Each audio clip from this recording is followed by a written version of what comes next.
Europe के नक्शे पर एक बहुत छोटा सा लेकिन बेहद अहम मुल्क है एस्टोनिया। ये वो जगह है जहां से रूस की सांसें सुनी जा सकती हैं, जहां की हवा में बारूद की गंध और युद्ध का डर हमेशा बना रहता है। जब पूरी दुनिया यूक्रेन और रूस के युद्ध की लपटों को देख रही थी, ठीक उसी वक्त एस्टोनिया के रक्षा मंत्रालय में एक ऐसी खिचड़ी पक रही थी जिसका स्वाद अब अमेरिका और चीन दोनों को कड़वा लग सकता है। ये खबर कोई मामूली रक्षा समझौता नहीं है, बल्कि ये 2025 के बदलते हुए भारत की वो तस्वीर है जिसमें हम अब दुनिया से हथियार मांगते नहीं, बल्कि दुनिया की सुरक्षा की गारंटी बनते जा रहे हैं। एस्टोनिया जैसा नाटो देश अमेरिका समेत बाकी दुनिया को छोड़कर भारत से उस हथियार की डील करने आ रहा है जो दुनिया के होश उड़ा रहा है। अब सवाल बनता है कि एक नाटो देश जो अमेरिका और फ्रांस जैसे दिग्गजों की गोद में बैठा हो, वो अचानक भारत की तरफ उम्मीद भरी नजरों से क्यों देखने लगा? आखिर क्या वजह है कि एस्टोनिया जैसा हाईटेक देश अपने पुराने साथियों को छोड़कर भारत के पिनाका और आकाश पर दांव लगाने को बेताब है? क्या ये सिर्फ हथियारों की खरीद है या फिर इसके पीछे रूस को घेरने की कोई बहुत बड़ी बिसात बिछाई जा रही है? और सबसे बड़ा सवाल, क्या भारत रूस के इतने करीब जाकर एक नाटो देश को हथियार देकर अपने पुराने दोस्त मॉस्को को नाराज करने का जोखिम उठा रहा है? इन सारे सुलगते हुए सवालों के जवाब और इस डील के अंदर की वो खुफिया बातें जो आपको टीवी न्यूज पर नहीं मिलेंगी, वो हम आपको इस वीडियो में आगे देने वाले हैं। ये कहानी सिर्फ हथियारों की नहीं, बल्कि भारत के सुपर पावर बनने के सफर का एक बहुत बड़ा सबूत है। हम आपको बताएंगे इस धमाकेदार खबर की पूरी कहानी, तो बने रहिएगा वीडियो पर और इस संबंध में आपके जो भी विचार हों कमेंट में लिखकर जरूर बताइएगा। मामला एकदम साफ और शीशे की तरह पारदर्शी है, लेकिन इसके पीछे की रणनीति उतनी ही गहरी है।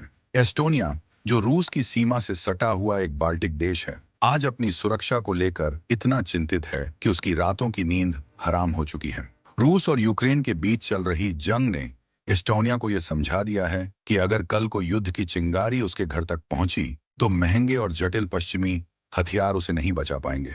उसे चाहिए कुछ ऐसा जो सस्ता हो, टिकाऊ हो और दुश्मन के छक्के छुड़ाने में सक्षम हो। और इसी तलाश में एस्टोनिया की नजर टिकी है भारत पर। एस्टोनिया के रक्षा मंत्रालय के परमानेंट सेक्रेटरी कायमो कूस्क ने एक ऐसा बयान दिया है जिसने पश्चिमी देशों के डिफेंस मार्केट में खलबली मचा दी है। उन्होंने साफ कहा है कि हम भारत को एक संभावित सप्लायर के रूप में देख रहे हैं। ये बयान 2025 के अंत में आया है, जब दुनिया के समीकरण तेजी से बदल रहे हैं। एस्टोनिया को एयर डिफेंस चाहिए, अपनी आर्टिलरी यानी तोपें चाहिए और भारी मात्रा में गोला बारूद चाहिए। और इन सब के लिए उसे अमेरिका या जर्मनी नहीं, बल्कि भारत सबसे मुफीद लग रहा है। कूस्क का ये कहना कि हम सस्ते ड्रोन्स को मारने के लिए महंगी मिसाइलें बर्बाद नहीं कर सकते, सीधे तौर पर पश्चिमी हथियारों की नाकामी और भारतीय हथियारों की वैल्यू फॉर मनी यानी किफायती होने की तारीफ है। ये भारत के डिफेंस सेक्टर के लिए किसी एस्कर अवार्ड से कम नहीं है। अब जरा इस खेल को थोड़ा तकनीकी और जमीनी हकीकत के चश्मे से समझते हैं। एस्टोनिया की दिक्कत क्या है? उसकी दिक्कत है मास वॉरफेयर यानी भीड़ वाला युद्ध। रूस की रणनीति रही है कि वो सस्ते ड्रोन्स और मिसाइलों की बौछार कर देता है। अब अगर एस्टोनिया इन सस्ते ड्रोन्स को गिराने के लिए अमेरिका की करोड़ों डॉलर वाली पेट्रियट मिसाइलें इस्तेमाल करेगा, तो वो युद्ध शुरू होने से पहले ही कंगाल हो जाएगा। यही वो पॉइंट है जहां भारत की एंट्री होती है, बिल्कुल किसी फिल्म के हीरो की तरह। भारत के पास आकाश जैसा एयर डिफेंस सिस्टम है जो दुनिया के सबसे सटीक और किफायती सिस्टम्स में से एक है। हमारे पास Pinaka multi barrel rocket launcher है जिसे भगवान शिव के धनुष का नाम दिया गया है, और काम भी इसका वैसा ही प्रलयकारी है। पिनाका की खासियत ये है कि ये महज 44 सेकंड में 12 रॉकेट दागकर 4 किलोमीटर के दायरे में सब कुछ राख कर सकता है। एस्टोनिया को ठीक यही चाहिए, एक ऐसा हथियार जो दुश्मन की भीड़ को एक झटके में रोक सके और जिसकी कीमत इतनी न हो कि देश का बजट बिगड़ जाए। एस्टोनिया ने 2025 के बाद अपने रक्षा बजट को जीडीपी के 5% से भी ज्यादा करने का फैसला किया है, जो नाटो के इतिहास में एक रिकॉर्ड है। इतना पैसा लेकर वो बाजार में खड़ा है और उसकी पहली पसंद भारत बन रहा है। लेकिन बात सिर्फ पैसों की नहीं है, बात भरोसे और डेमोक्रेटिक वैल्यूज यानी लोकतांत्रिक मूल्यों की भी है। एस्टोनिया ने साफ कर दिया है कि वो चीन से तो सुई भी नहीं खरीदेगा, क्योंकि चीन पर भरोसा करना अपने पैरों पर कुल्हाड़ी मारने जैसा है। ऐसे में ग्लोबल साउथ का लीडर भारत ही एकमात्र ऐसा विकल्प बचता है जिसके पास टेक्नोलॉजी भी है, प्रोडक्शन की ताकत भी है और जो एक जिम्मेदार लोकतंत्र भी है। एस्टोनिया में भारत के राजदूत आशीष सिन्हा ने भी पुष्टि की है कि दोनों देशों के बीच एक डिफेंस एमओयू पर बात चल रही है। ये समझौता सिर्फ हथियारों की खरीद फरोख्त तक सीमित नहीं रहेगा, बल्कि इसमें टेक्नोलॉजी शेयरिंग और को प्रोडक्शन की बात भी हो रही है। मतलब कल को हो सकता है कि एस्टोनिया की फैक्ट्रियों में भारतीय इंजीनियर बैठकर वहां के लिए मिसाइलें बना रहे हों। ये मेक इन इंडिया के बाद अब मेक फॉर द वर्ल्ड की तरफ बढ़ता हुआ भारत का कदम है। एस्टोनिया को पता है कि डोनाल्ड ट्रंप के राष्ट्रपति बनने के बाद अमेरिका अपनी सुरक्षा छतरी का पैसा वसूलने में लगा है, और ऐसे में भारत जैसा दोस्त जो बिना किसी राजनीतिक दबाव के हथियार दे सके, किसी वरदान से कम नहीं है। अब थोड़ा गहराई में उतरते हैं और देखते हैं कि एस्टोनिया को आखिर चाहिए क्या। रिपोर्ट्स के मुताबिक उनकी विश लिस्ट में सबसे ऊपर है आर्टिलरी गन्स यानी तोपें। भारत ने हाल ही में अपनी ATAJS एडवांस टोर्ड आर्टिलरी गन सिस्टम का जो प्रदर्शन दुनिया को दिखाया है, उसने सबको चौंका दिया है। 48 किलोमीटर तक अचूक निशाना, और वो भी ऑटोमेटिक सिस्टम के साथ। एस्टोनिया जो एक मैदानी और जंगली इलाका है, वहां ऐसी तोपें किसी भी घुसपैठिए के लिए काल साबित हो सकती हैं। इसके अलावा एस्टोनिया की नजर भारत के गोला बारूद पर भी है।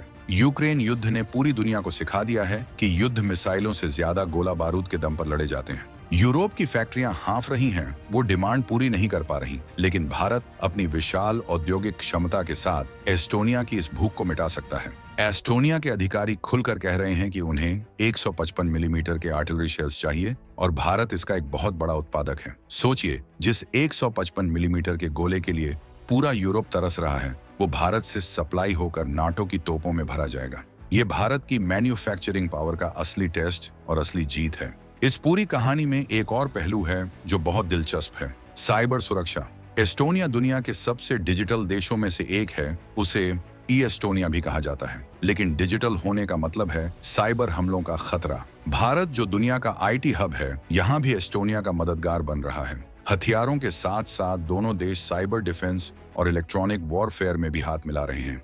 आज के युद्ध सिर्फ सीमा पर नहीं, बल्कि सर्वर रूम में भी लड़े जाते हैं। एस्टोनिया जानता है कि रूस के हैकर्स कितने खतरनाक हो सकते हैं, और उनसे निपटने के लिए भारतीय सॉफ्टवेयर इंजीनियर्स का दिमाग और भारतीय हार्डवेयर की ताकत, दोनों का संगम एस्टोनिया को एक अभेद्य किले में बदल सकता है। कुस्क ने यह भी इशारा किया है कि उन्हें ऐसे स्मार्ट सॉल्यूशंस चाहिए जो दुश्मन के रडार को चकमा दे सकें और उनके कम्युनिकेशंस को जाम कर सकें। भारत की डिफेंस लैब्स में बन रहे इलेक्ट्रॉनिक वॉरफेयर सिस्टम्स इस काम में एस्टोनिया के लिए ब्रह्मास्त्र साबित हो सकते हैं। लेकिन सिक्के का दूसरा पहलू देखना भी जरूरी है।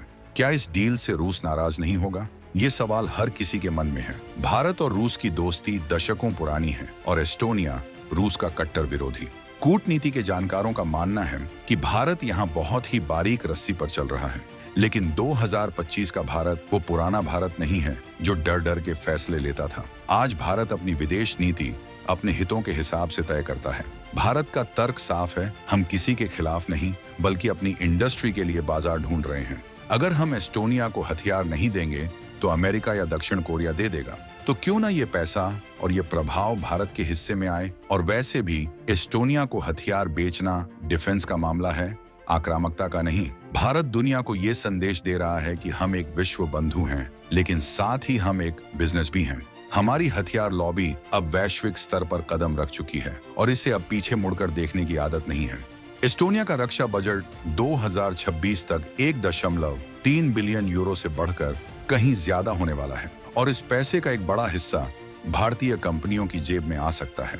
टाटा, कल्याणी और DRDO जैसी संस्थाओं के लिए ये यूरोप के बाजार में एंट्री करने का गोल्डन टिकट है। अगर एस्टोनिया में भारतीय हथियार सफल हो गए तो यकीन मानिए पोलैंड, लिथुआनिया और फिनलैंड जैसे बाकी देश भी लाइन लगाकर खड़े हो जाएंगे। ये एक डोमिनो इफेक्ट की शुरुआत है। एस्टोनिया सिर्फ एक खरीदार नहीं है, वो भारत के लिए यूरोप का शोरूम है। अगर एस्टोनिया की बर्फीली हवाओं में भारत की तोपें गरजी और भारत के रडार ने रूसी सुखोई को ट्रैक कर लिया, तो पूरी दुनिया मान जाएगी कि भारतीय टेक्नोलॉजी में दम है। ये भारत के वैज्ञानिकों और इंजीनियरों की मेहनत का फल है कि आज गोरे मुल्क जो कभी हमें तकनीक देने में आनाकानी करते थे, आज हमारी तकनीक खरीदने के लिए कतार में लगे हैं। एक और महत्वपूर्ण बात जो एस्टोनिया के अधिकारियों ने कही है, वो है मेंटेनेंस और रिपेयर की। युद्ध के मैदान में हथियार खराब भी होते हैं। एस्टोनिया ने साफ कहा है कि वो हथियारों को ठीक कराने के लिए उन्हें वापस भारत नहीं भेज सकता, उसे लोकल प्रोडक्शन चाहिए। इसका मतलब है कि भारतीय कंपनियां एस्टोनिया में जाकर अपने प्लांट लगा सकती हैं या वहां की कंपनियों के साथ मिलकर काम कर सकती हैं।